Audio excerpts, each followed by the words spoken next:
Alrighty. So I think we've had 2 or 3 rides since our last video.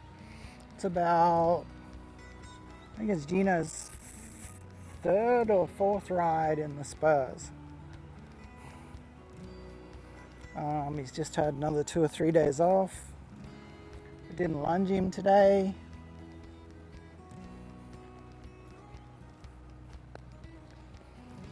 I did lunge him last ride because he'd had quite a few days in between.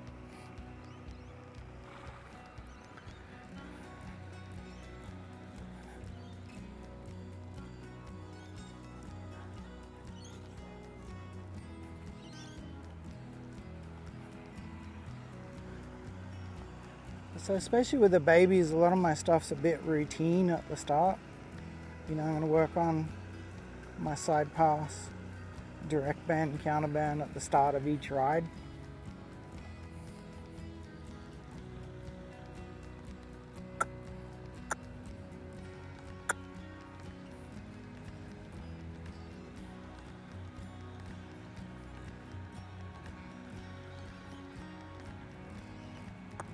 Good boy.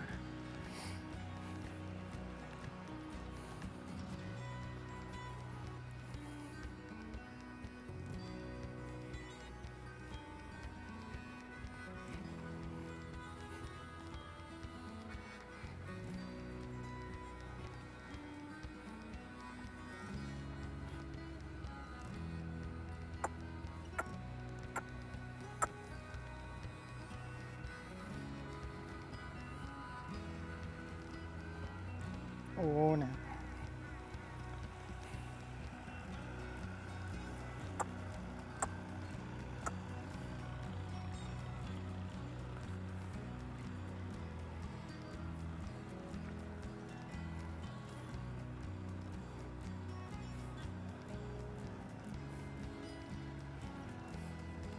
Gino's kind of been showing a little bias towards wanting to be bent to the right rather than the left. Only a little. So when we do our circle, he's a little stiffer on the left side, getting him to flex in. And you can also see it in the side passes. When I side pass to the left, he'd rather flex to the right than stay too straight. And as much as I try to slow his front and bend him, can't quite get it done. But that is a great job for a snaffle bit, because a snaffle bit can be very, very precise, like this side of your mouth or that side of your mouth. It's because the Bosal or Hackamore draws underneath his jaw. Sometimes lateral flexion can be a little bit of an issue. I'm not asking him to jog, I just like him to walk. He chose to jog.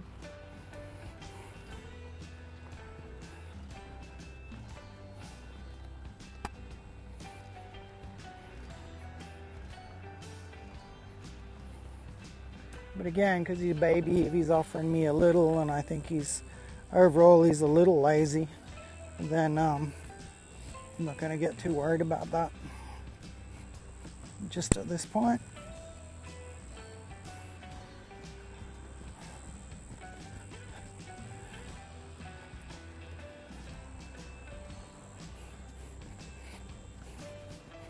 I'm slowly getting a little bit more flexion on him too, so that direct flexion to the inside, I do like a lot of bend.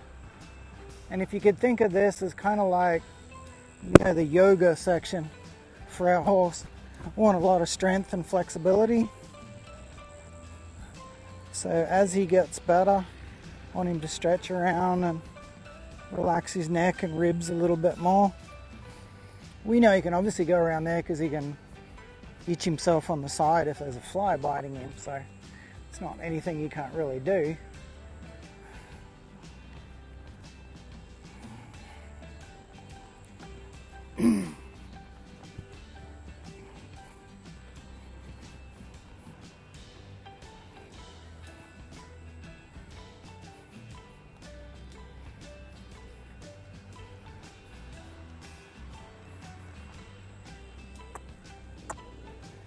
So yeah, his routines are going to be, or his workouts will be a little routine, just for the moment, while he kind of goes through his repertoire of stuff. But that's good for him to just kind of get used to it and be nice and relaxed about it all. Because the better understanding he's got of this, the easier it will be when we go to put him in a snaffle bit.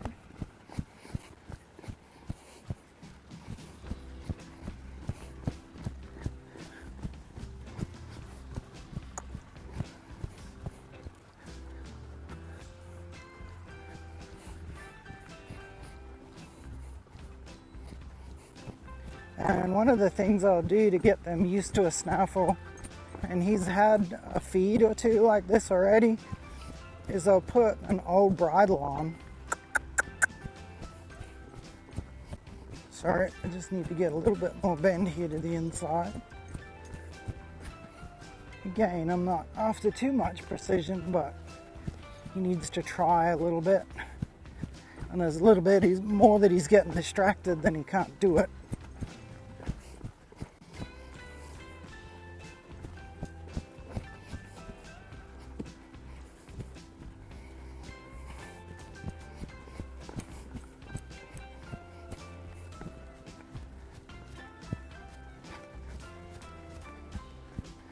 Oh. So yeah, we'll let him eat with a snaffle bit. So I'll put an old bridle on and I'll hang it reasonably loose. So for him to eat with a snaffle in his mouth, he's kind of got to pick it up and hang on to it. So I don't have it real tight, so I don't want it to rub the side of his mouth. I don't want it super loose, but just a reasonable amount of room. And yeah, he can eat with it, learn to pick it up, and just get accustomed to having it in his mouth before we do anything to it.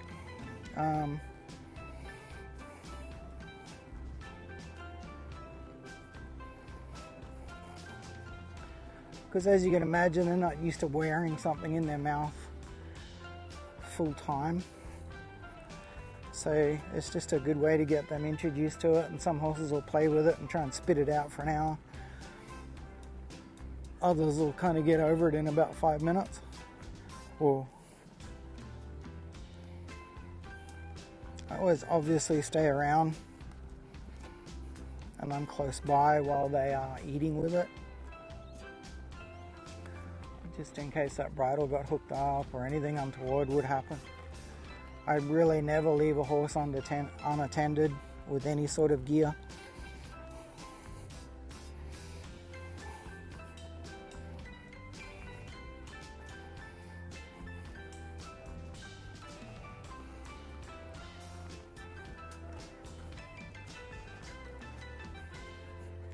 So when we go to our snaffle bit and we sit the same way and we put our reins in the same position, you know, he's going to have a good clue what we're talking about.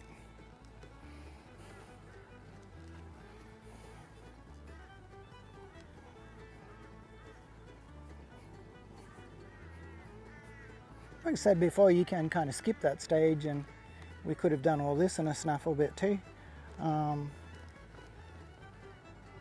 I just prefer doing it in this order, you know, this method.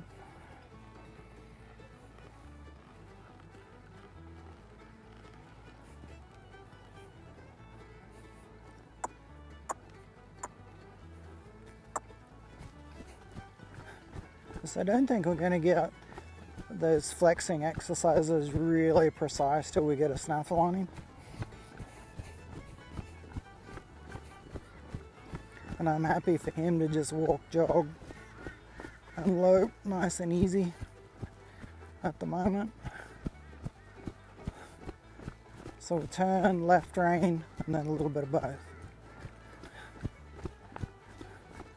And the left rein is because I need a little bend this side, and then I'll bring my outside rein over and ask for his shoulders to follow through. And then there'll be a little weight on the outside rein, so left bend, neck rein, a little weight on the outside rein to drop it. I said a lot of that for this side is just because he's a little stiffer. He doesn't sort of flex to the left quite as good.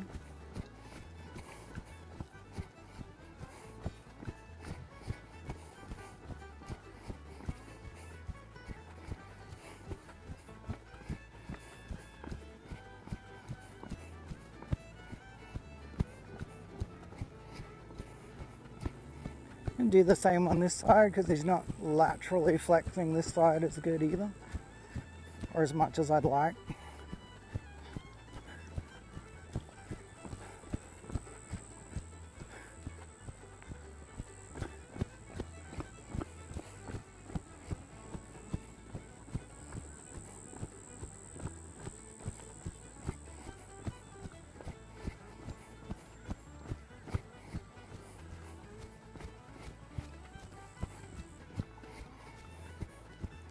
But he's doing a really nice job of listening to everything now, and he's pretty much straight onto it as soon as I start to move him around with my inside leg or outside leg. You know, he's straight onto it. So only be another maybe ride or two, and then we'll pop him in a snaffle bit, and then we'll give him another few rides, and he'll kind of be towards the end of his breaking or starting stage, and he'll go off to his owner.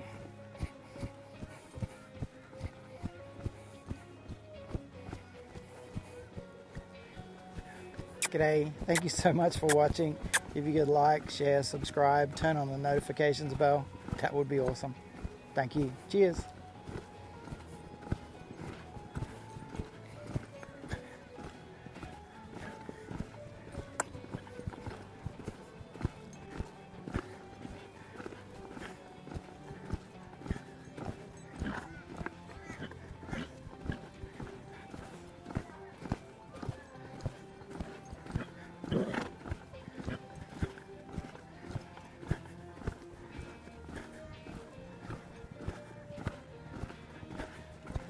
So again, we're trying to establish a little inside bend before we drop his head.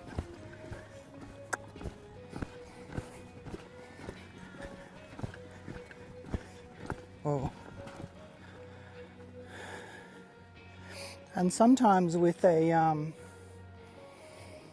establishing that inside bend, because that pull is coming from under his jaw, we'll get a little inside and we'll get him to drop anyway. We won't have to use that second rein so much. And Bozels traditionally is sort of, your rein should be a little offset. But as they get better, you can tend to handle them together like you would a bridle rein. And that's the other thing we're going to work towards, like even now in a halter, we're starting to use two hands, and we're going to get in a snaffle. And we're going to use our two hands, but we're still going to ride him like we're preparing to be one-handed. So as he's understanding about leg and rein, there's less and less of, you know, just pulling his nose and hoping he follows it. Obviously, we're steering more with our reins and our neck rein and our leg and our weight distribution and all of that kind of stuff, not just pulling his face around. Great for him to stand quiet. He's also showing quite a bit of stop, but he's a little bit like he stopped and popped his hip off to the right. So if he's a little bit older, I'd sort of jump in and correct that, maybe back him up and back a circle to the left and work on it. But he's doing it at the moment. It's not a big issue. He might be just a little stiff, he might be a little unsure, not really sure there. But again, he's still pretty green to be nitpicking. But he feels like if he just stay straight and stay between my legs and not thinking about left and right as he stops, he'd be really starting to use his back end more. And that may also be why he's moving his hips around, because he's just not confident enough to use his back end yet.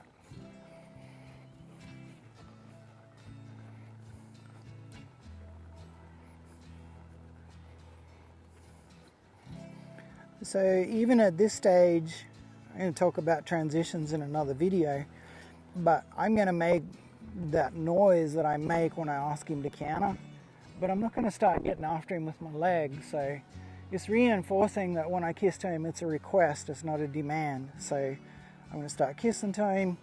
If he takes a little while to get there, I don't care, because I don't want him to feel threatened by it. And I don't want him to associate, oh, when my rider makes that noise, he gets really tough with his legs. If I make that noise and he completely ignores me and it takes too long, then I'll get tough with my legs. But there's got to be a request phase first. And at this point, you know, I'm not asking him to tuck his nose in and do a great transition. I just want him to get up comfortable and happy. We will shorten that transition, obviously, and make it neater. But just at this stage, it's one of those things we can let go a little bit. Okay.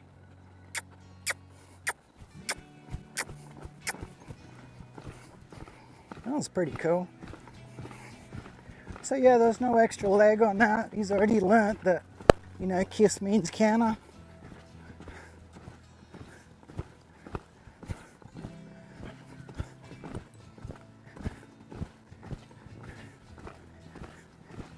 Like most young horses, he's just a little bit wobbly. Sort of drops in, drifts out, puts his head down, lifts his head up. We just kind of keep fishing him back to the middle and then letting him go.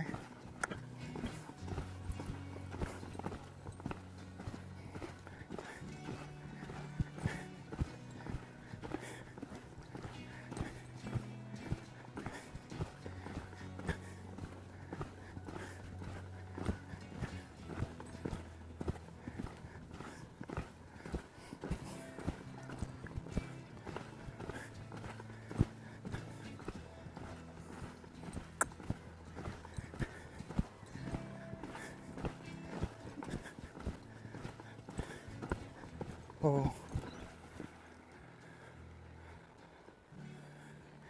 And just because he's a little heavy on this rein, just going to bend him around after the stop, disengage his hip a little bit.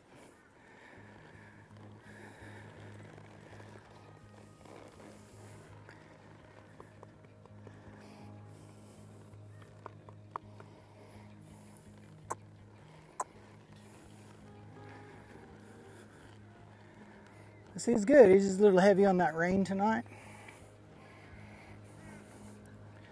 And they're like us, they can kind of sleep funny and wake up a bit stiff on one side or the other. So maybe that's where he's at. I've also had times where I just think it's mental. Like I've ridden some breakers and starting horses that they're like really bad to the left one day. And then the following day I bring them out and they're really bad to the right. So, kind of a funny thing. I think it's more in the head than actual a physical issue.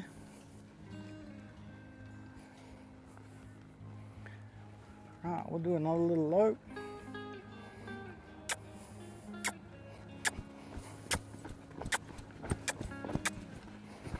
So that time I actually held the rein a little bit and tried to keep him framed up a little as he took off. Because he's giving me plenty of, like, yep, I'm happy to go. And he knows what softy is. Just thought I'd try for a little bit through the transition.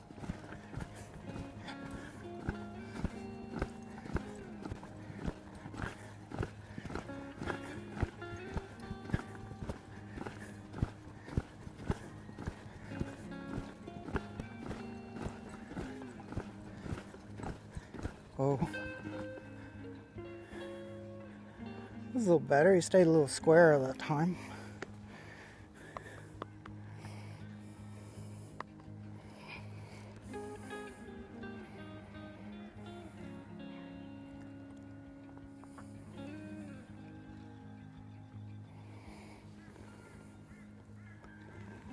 So again, just another little breather.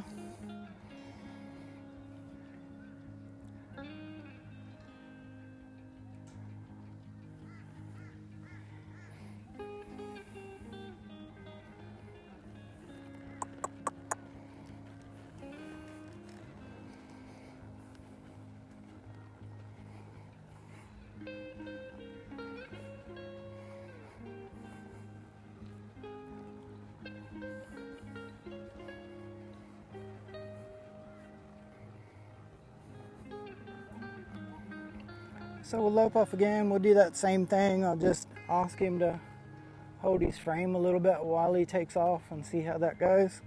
Not going to be too insistent about it, but just going to encourage it and see what comes up.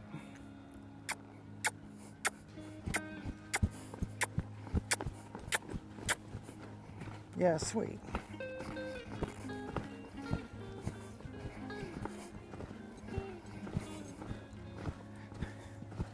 So he's already learning, like,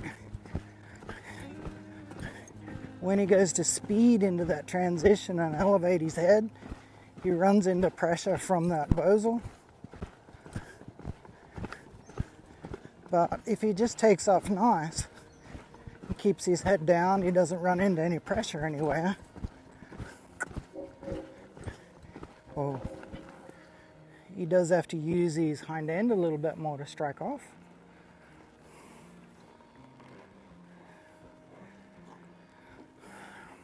So good transition, he's got to engage his abs, pick his back up, push with his hindquarter. But he's not running into any pressure with his head when he takes off correct, so that's really cool.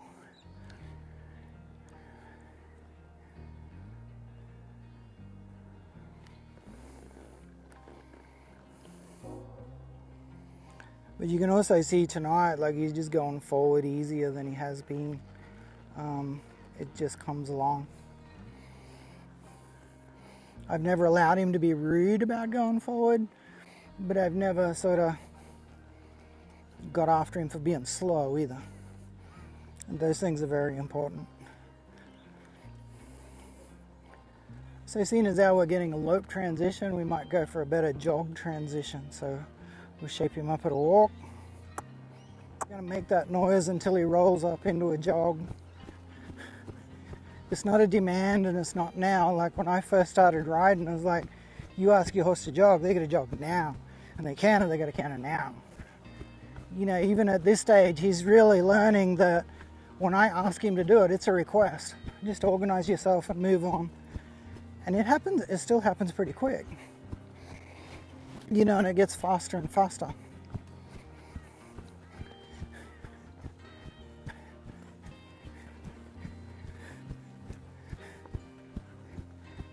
Oh. I remember, like really significantly, watching a video of a very well-known reining trainer at the time. And he was talking about transitions, and in reining, of course, if you got to go walk to lope and your horse takes a trot step, that's a penalty. So you don't want any trot steps because you don't want any penalties. Anyway, he's working his 2-year-old, and you know, the horse did pretty much what he did going into a canter, just a trot step or two, and then broke into a canter. And he said, I'm not worried about that because between here and show time, I'm probably going to do 10,000 transitions. It might not be quite that high, but there's a lot of transitions before, like us putting our homework in before we go to the show. So it gets shorter and faster. I'm making that request and he's getting to it, but it's not urgent. It's not like he feels threatened by it. And I want it to look like he just rolled into it and it was kind of his idea.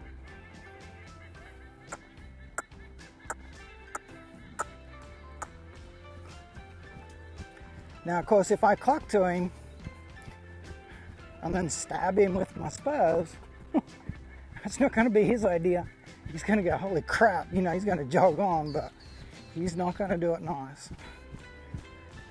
As I just keep clucking to him and he goes, oh, I know that means jog, I know that means jog. So I'll just try jogging on and stay soft and see what happens. Oh yeah, everything seems to be good. You know, that's the thought process in his head. But if I cluck to him and then stab him, he's going to associate that transition with a whole lot of pressure and anxiety. And he'll also associate that noise with a lot of physical pressure. Oh. So like I said, his routine's going to be his workout's going to be a little routine just at the moment, but you know, it's a good little phase for him to go through a few rides like this before we snaffle him up. Yeah. All right, cool. We'll call him that. You did a great job.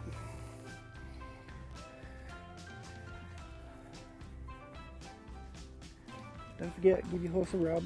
He's doing the best he can with the human he got stuck with. You heard me say it a few times, but it's really, yeah, at the end of the day, it's my job to help him understand what I want. Okay, cool. Catch you on the next one. G'day everyone, thank you so much for supporting the channel. I'd just like to highlight some ways that you can support the channel a little bit more that are completely free.